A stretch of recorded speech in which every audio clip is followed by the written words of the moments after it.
Hello children, today we are starting with the topic type of combustion. So last class I was talking about the term combustion, and there I told you that combustion is very much familiar to the term oxidation. That means combustion requires oxygen. So today we will be seeing the type of combustion. So the first one is our spontaneous combustion. So as the term suggests, spontaneous.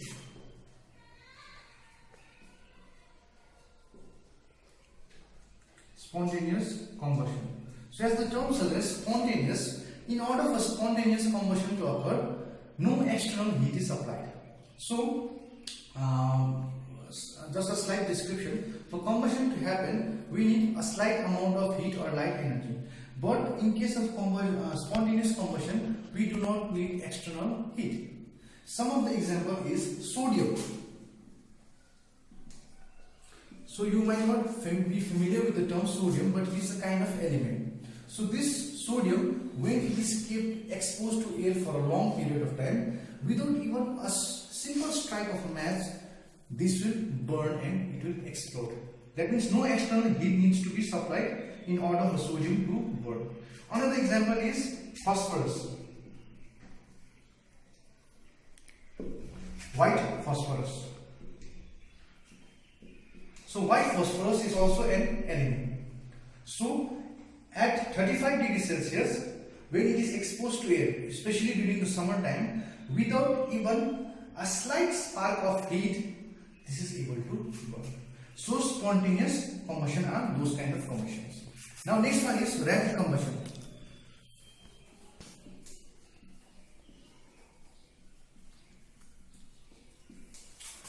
So rapid combustion occurs whenever it is constantly burning. For example, in your kitchen, you have the kitchenware.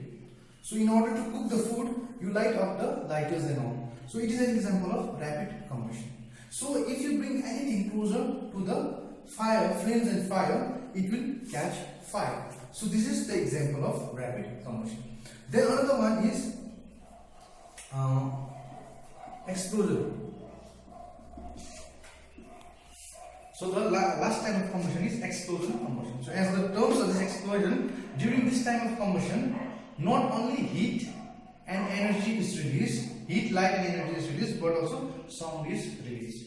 So like whenever you are going to Siliguri and all, you see big tankers sometimes, at the back it will be written inflammable substance. So this contains those explosive substance inside it. So if it catches fire, it will explode and a big sound will be coming out. So with this we will be moving to another topic. Okay, so the next term is ignition temperature. So now ignition temperature is the lowest temperature at which a substance catches fire, or we can say the fuel starts burning. Now ignition temperature of every substance varies. Some have very low ignition temperature, some have very high ignition temperature. The term which I explained, inflammable substance, like those are those substances which catches fire very easily. So those substances, they have very low ignition temperature, like your diesels, petrols and all. So they have very low ignition temperature, and there are some substances which have a bit higher ignition temperature. So that means they will require high amount of temperature in order to burn. Now we are going to see how these burning flames can be controlled. So the next topic will be controlling fire. Controlling fire. Now the best remedy in order to control fire, we all know, is water. So if anything is burning, we automatically think of one substance, that is water, and we start pouring water onto the substance.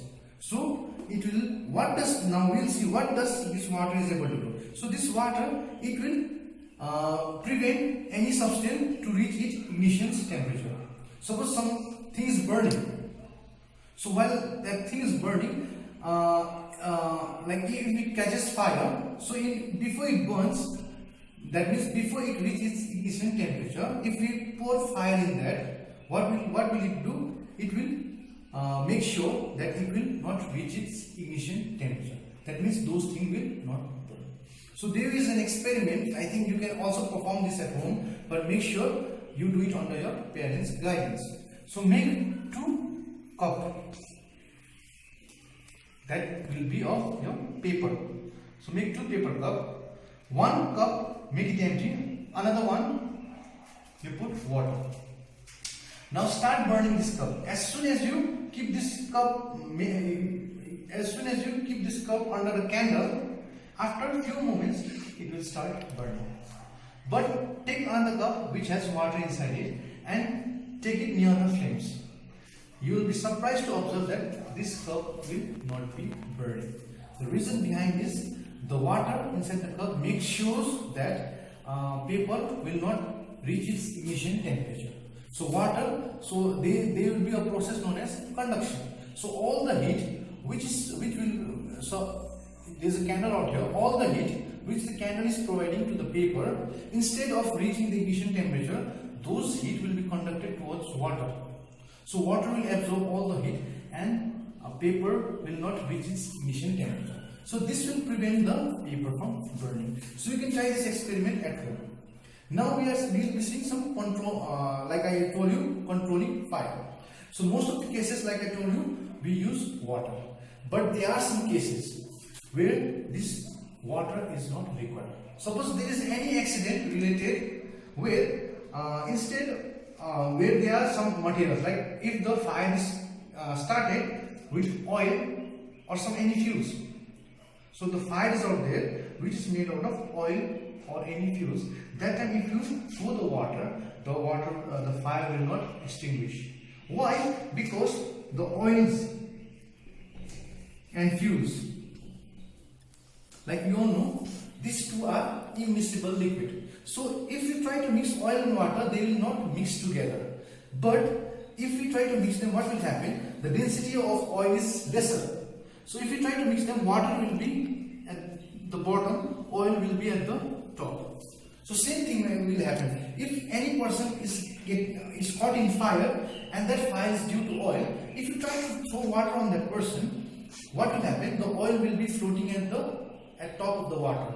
So your fire will not be extinguished, but instead it will be burning at more higher speed, at a more dangerous level.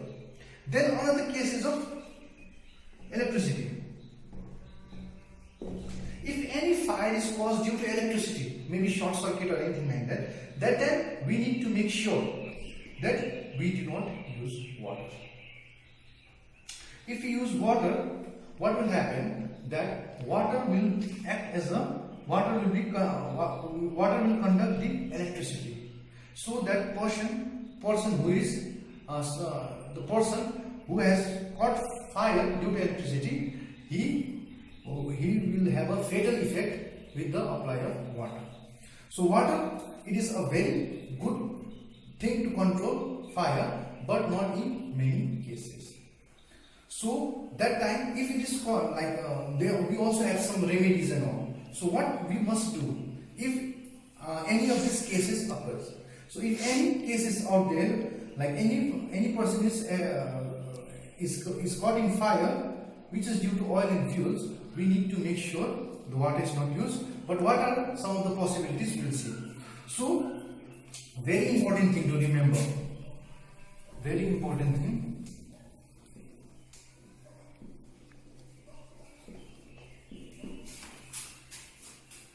Oxygen supports burning. Oxygen supports burning. So any person who is caught in fire due to oil and fuel, by the support of oxygen, that means oxygen supports combustion. So oxygen will be playing a very vital role during the burning process. So we need to make sure the supply of oxygen should be cut down. So instead of throwing water, what we can do, we can come with a blanket or we can apply some sand into the person's body. So while doing so, what will happen? The supply of oxygen will be cut down. Those are your non-flammable substances, your sand or any blanket. So it will prevent the supply of oxygen and slowly the fire will get extinguished. Then we also have a substance known as fire extinguisher. So I think more like every school, every colleges or any working place, they do have fire extinguisher with them. So we need to know how to use fire extinguisher. So it is a better option than water. So if we use fire extinguisher, what will happen? It contains some element inside the fire extinguisher which will help preventing the effect of fire. So with this, I would like to end the chapter out here. So next class we will again continue the chapter. So later on in the group I will be sending you some questions related to the topic.